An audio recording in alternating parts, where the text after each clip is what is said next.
За өнөөдөр 2026 оны 6 сарын 24-ний өдөр болж байна. Монголд 4 хоногийн дараа маш чухал үйл явдал боллоо. Сонгуул. Тэгээ би энэ удаад маш чухал юм ярина.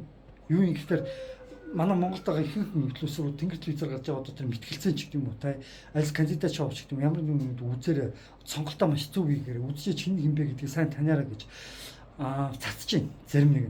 Тэгэхдээ нэг зүйлийг маш чухал нэг зүйлийг мартаад нь тэд нар орхитуулаад нь тэр нь Монголд юу байдаг юм гэхлээр манай Монголд ямар нэгэн шоу зэмцээ уралдаан болохоор дандаа манипуляцнууд нэг барил зохион байгуулалтад юм хийчихдэг. Тэнгүүтээ яадаг вэ гэхээр аль хэзээний нэг нь ялах нөгөөх нь ялагдах нь тодорхой юм аль хэзээний хийчихэ. Тэгээд тэрийг мэтгэлцээ ч юм аль эсвэл ингээд тийм нэвтрүүлэх ч юм ингээд цацаад идэх байхгүй. Тэрийг нь сайн ойлгодгүй гэж би өөртөө харддаг байхгүй. Би ерөнхийдөө тэгж манипуляц хийгээд тэгж харддаг. Тэгээ би тэгж хэлэн ухт магадгүй зарим хүмүүс юу гэж тэгж яадаг. Бид нар үнэнгээр л хэлж таа. Бид нар үнэнгээс жинкнээсээ л энэ юу гэж тийм хот хором ч юм оруулж яадаг ингээд бүгд л тэгж над руу ярих байх. Тэгвэл би одоо яг яагаад юун дээрээс нь болоод эргэлзээд идэх гэдгийг би одоо энэ шууд компьютер дээрээс интернетээс та бүхэнд аль болох тэр яагаад эргэлзээд идэх яагаад манай монголчууд мэтгэлцэн зохион байгуулалтаараа сонь болгоод идэх гэдэг тухай ингээ өөрийнхөө байдлаар харуулъя. Тэгээд энэ яагаад маш чухал юм бэ гэдгийг би бас хэлэх ёстой. Яагаад энэ маш чухал юм бэ гэхээр яг ингээд тодорхой хэмжээний зохион байгуулалт оронд юм шүү дээ. Энэ магадгүй тийм чухал биш дээ гэж хэлж магадгүй тий. Тэгсэн ч гэсэндээ хүмүүс яг нэг нэгийг харж штеп бол магадгүй та ингээд айгүй ухаалаг хүн магадгүй тийм нэвтрүүлэгт орлоо гэж бодъё тийм ээ. Тэнгуут та чинь эдийн засаг ч юм уу өөр хүн байлаа гэж бодонгууд таныг одоо жишээ нь шал ондоо үс хэлж ч юм уу өөр юм яриулаад нэвтрүүлэх зүгээр орууллаа гэж бодъё. Тэгэх юм бол та сайн ярьж чадах уу? Яг өвс хэл ярьдаг хүмүүс нь сайн ярина тийм үү? Одоо тэгэхээр ерөнхийдөө би яг юу энэгээр хэлэх гээд байгаа юм гэхээр ерөнхийдөө одоо чинь та айгүй ухаалаг зайхан ингэж ярьчлаа шүү дээ. Тэр чинь ингээ хасаад телевизээр гаргахгүй. Тэгснэ таны алдаатай нэг ганц үг та ухаалаг үг та ингээд нэг за 100 үг хэлсэн заяа. Алдаатай үг нэг та нэг 3 4 5-ныг хэлсэн заяа. Ингээд нэг та нэг 105 үг хэлсэн, 100 зөв үг байсан, 5 нь алдаатай үг байсан. 5 алдаатай үгийг чинь тэрхэж цацаад 100 оноотой үгийг чинь хасаад телевизээр гаргачвал яах вэ? Таныг хичнээн ухаантай хүн байсан ч гэсэн таныг ухаан муутай хүн л байна гэж телевизээр хаснараа л хүмүүс дүгнэ. Ухаан муутай хүн гэж эсрэгээр. Харин нэг ухаан муутай хүн 100 тэнэг үг хэлжсэн нэг 5 ухаантай үг хэлсэн чинь тэр 5 ухаантай үг нэмээд 100 ухаан муутай хүн хасчул яг нөгөө тэнэг хүний чинь хүмүүс маш их ухаантай хүн байна гэж ойлголоо тийм үү. Тийм болохоор маш их ялангуяа энэ сошиал телевиз ямар нэгэн платформоор цацж байгаа телевиз нэвтрүүлэгт лобби авсан уу юуг нь маш сайн хинжих хэрэгтэй гэж би бодож байгаа. За тэгээд та бүхэнд би шууд өөрийнхөө компьютер дээр та бүхэндээ аль болох сууж байгаад харуулцахыг бодъё. За тэгэхээр би одоо компьютер дээрээс би юу хаах гээд байгаа юм гэхээр за ингээд би YouTube руу ингээд орсон байна. За ингээд YouTube руу орчоод одоо би энэчээс ингээд юу ч хвчээд ингээд хайсан гэсэн одоо ямар нэгэн гарч ирнэ. За одоо би энэчнээс мэтгэлцээ ингээд хайчих. Түрүүн хайсан байсан. За мэтгэлцээ ингээд хайлаа. Мэтгэлцээ ингээд гараад ирлээ. За тэгмээд энэ дээрс би мэтгэлцээ 10 гэдээ хайчих. 10 номер. Мэтгэлцээ 10-ыг хай. За мэтгэлцээ 10 хүүхд хамгаал мэтгэлцээ 10 гараад ирлээ. За 16 гэдээ хай. За 16 шүү дээ. 6 гэдээ тасч гараад ирсэн. За тэгвэл 14 гэдээ хай. 14 гэдээ тасна гараад ирлээ. За 16 гэдээ хайсан гараад ирлээ. За тэгвэл одоо би 15 гэдээ хай. 15 гарч ирдгүй.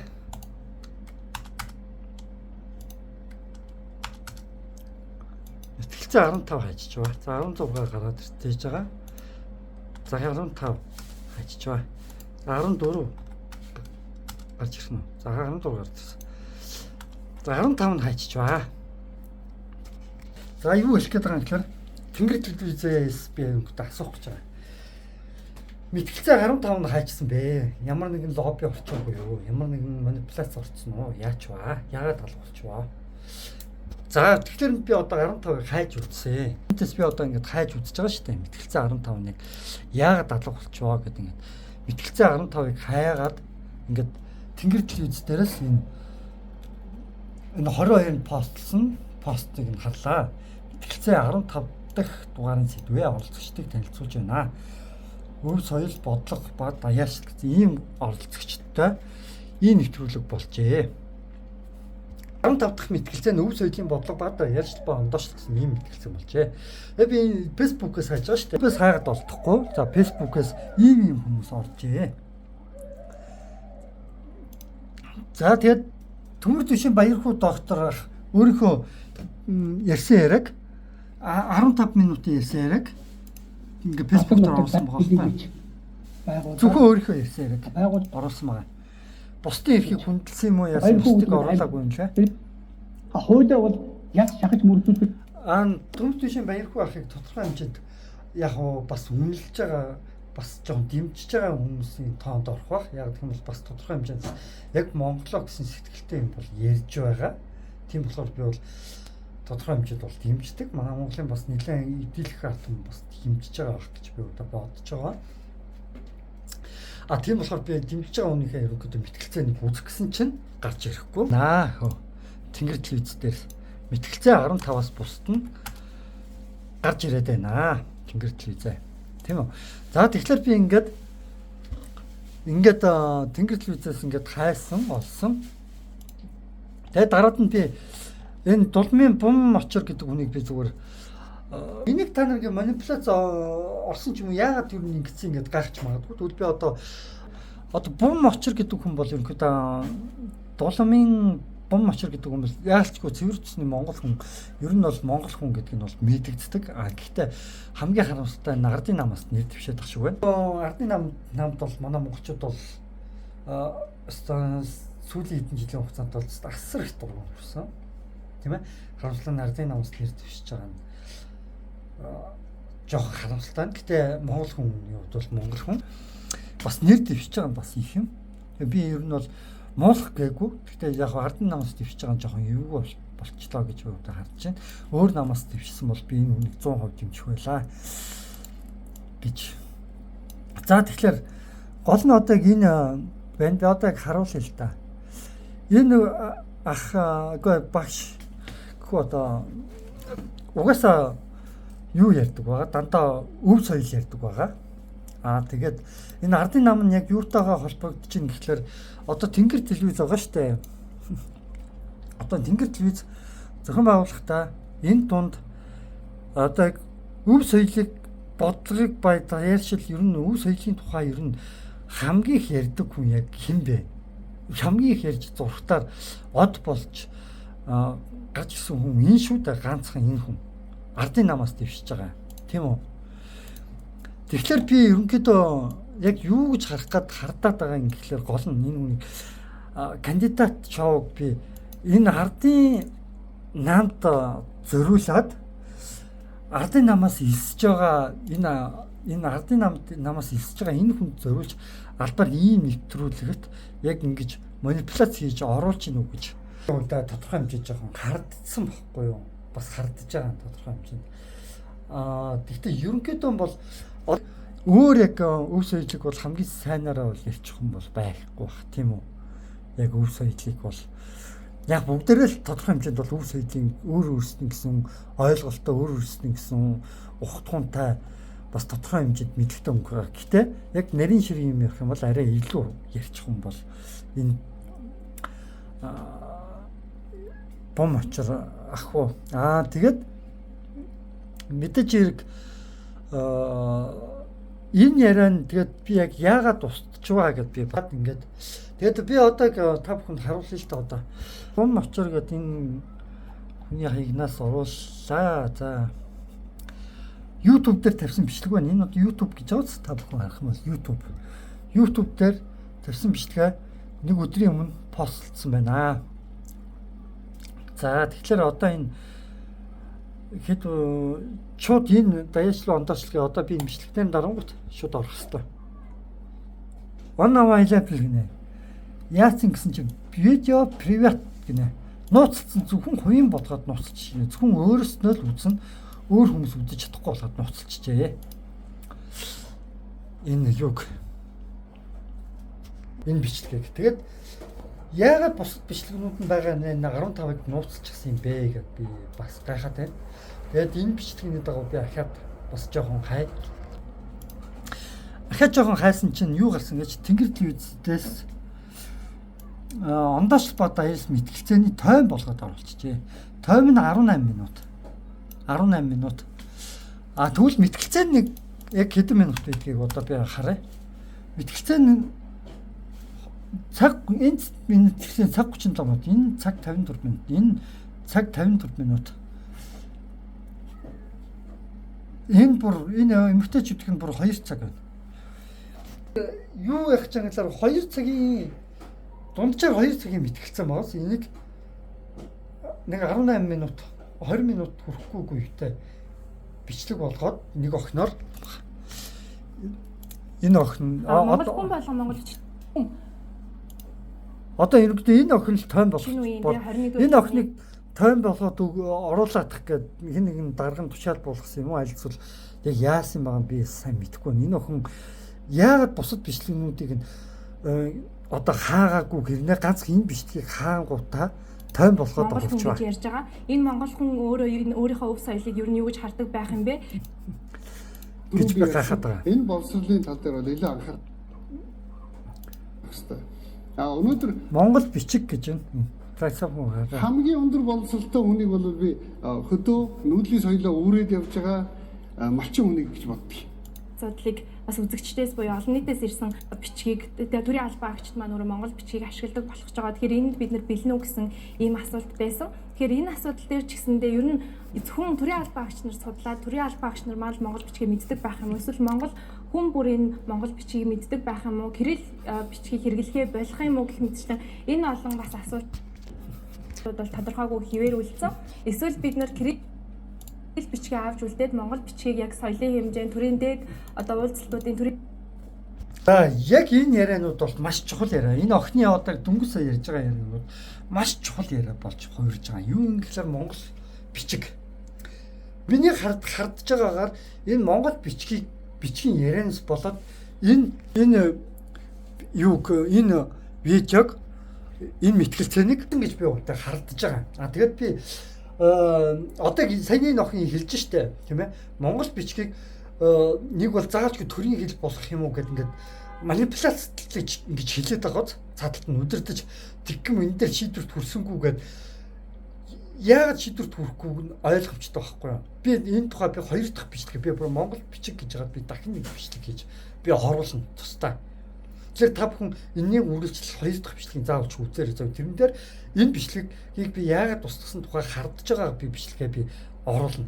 Энэ удаагийн би бичлэгэн дээр би зөвхөн Тэнгэр телевизээс тодорхой хэмжээнд манипуляц хийж явах магадaltaй юм биш үү гэдгийг л би зүгээр харуулж байгаа. Зүгээр ардын намаас зүгээр ингээд ардын намаас дэвшиж байгаа хүмүүсийг яг ингээд тохирсон сэдвүүт нь орлоотой байна уу гэсэн нэг юм хардлага зүгээр төрсөн. Яг ингээд ардын намаас нэр дэвшиж байгаа хүмүүсийг тохирсон сэдвүүд нь яг тааруулаад байна уу гэж би зүгээр хардж байгаа. Тэгээд Монгол яг магадгүй эднийг хүссэн хариулт ивээгүй болохоор тэ бичлэгийн устгах уу яач уу гэдэг би нэг тийм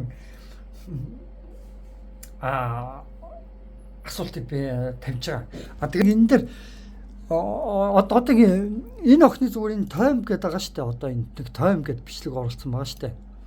Одоо энэ дээр ийм сонь бичлэгүүдийг нь би яг хэлжсэн шүү дээ. Муухай бичлэг чинь гаргаад гоё бичлэг чинь хасчих магадгүй шүү гэдэг тий. хэлжсэн ингээд үргэлжлүүлээд арт түмний олон хэн цэцэрлэгийн намын нэр дэвшигч Чингис хааны бичлэгээс хүлээн авч үзье.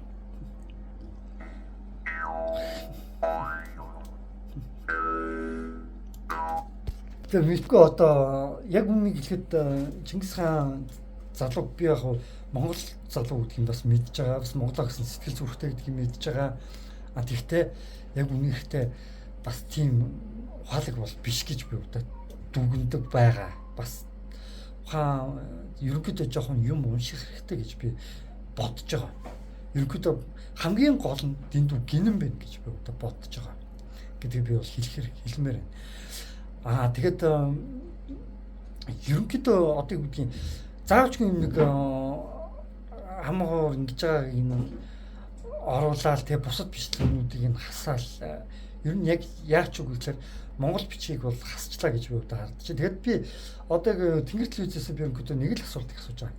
Яа энэ бичлэгийг устгасан бэ?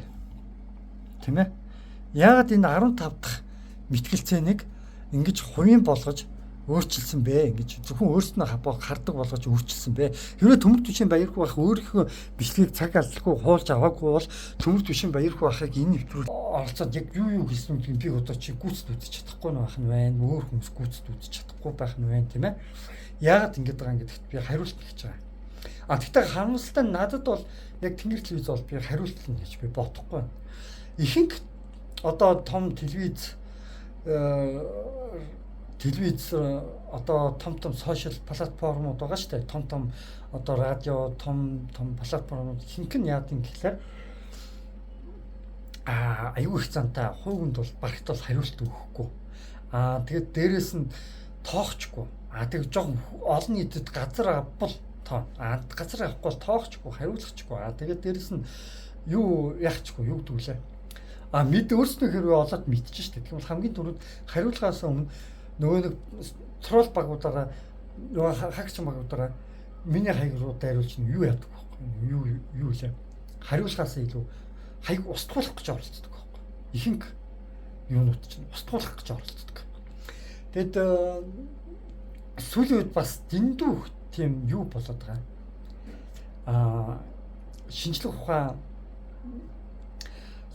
бол үнэн зөв гэж гайхагнаа. Шинжлэх ухаанаар хурамч шинжлэх ухаан гэж бас байдаг тийм үү. Тэгээд тэр тухайга хурамч шинжлэх ухаанаага өөрсдөө яг яах вэ гэдгийг мэдэхгүйгээр тэгээд худлаа нөгөө өөрсдөндөө тааруултаад гэдэг одоо чинь өөрсдөө тааруулсан худлаа тийм шинжилгээний одоо чинь зөндөө олон судалгаа авчаад тэр судалгаагаа өөрсдөндөө тааруулсан худлаа судалгаа хийгээд тэгээд тэрнгээрээ ингээд тийм шинжилгээ хийчихэд би тийм юм нээсэн ингээд худлаа хийчихдэг. Тэгээд тэрнийг нь бас хүмүүс бас шинжлэх ухаан гэдээ бас ойлгоод байдаг. Тэгээд тиймэрхүү асуудлуудыг шинжлэх ухаандаас зохицуулж чадаагүй зөндөө олон асуудал байсаар байдаг хэрнээ шинжлэх ухааныг бүр хамгийн нэгдүгээрт гэдэг байгаа нь бас өрөөсгөл би одоос би 10 жилийн өмнө би нэг юун тэнгүүдлээ 20 гарсан тэнгүүдчлүү 30 гарсан тэнгүүд чинь ямар групп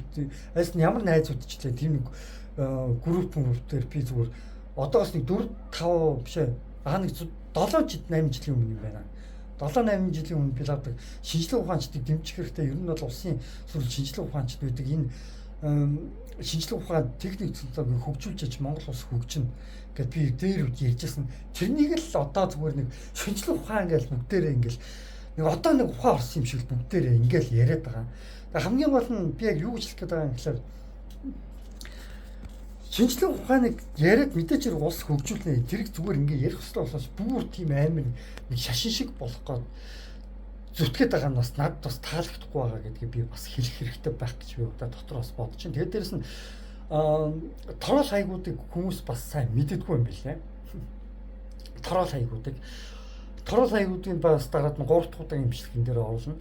Юу юм гэхлээр торол хаягууд байгаа штэ. Одоо өдөртөөс хүн гэж ихэнх хүмүүс өдөртөөсөө мэддэггүй штэ өдөртөөсөө торол хаягуудыг зүгээр уул усны зургтай хүмүүсийг л тороолно гэдэг үгүй штэ. Одоо бүжинхэн хүмүүсийн зургтай тороолоо. Хүн хараад бол энгийн хүн хараад бол торол юм биш юм ялахад хэцүү болсон. Тийм торол нууц хаягуудтай болцсон цаг үе шүү гэдгийг анхааруулад хэлчихээ. Тэгээд торол хаягийн тухай дараад нэг тусдаа бичлэг оруулжээ. Энэ удаад өмнө би бас ахаад бичлэг оруулсан. Тэр нь Монгол бичгийн тухай. Одоо энэ алга болсон бичлэг байгаа штэ. Одоо энэ болсон одоо энэ 15 дахь энэ бичлэг байгаа штэ. Одоо энэ тойм гэдэг энэ оруулсан. Одоо энэ бичлэгийн сүүлд яригдж байгаа. Энэ олон бас асуултууд бол тодорхойгүй нар судлаад төрийн албан агч нар маань Монгол бичгийг мэддэг байх юм уу? Эсвэл Монгол энэ хартаа энэ зөвхөн Монгол бичиг гэж яриад байгаас энэ 15 дахь бичлэг бол миний бодлоор энэ Монгол бичигтэй холбоотой. Тийм болохоор би Монгол бичгийг сүүлд нь бас тусад нь үргэлжлүүлээд ярьчих гэж байна. Тиймээс үргэлжлүүлээд миний бичлэгийг хүлээн авч үзээрэй гэж хүсье. За тэгээ энэ бичлэгээ өндөрлөе.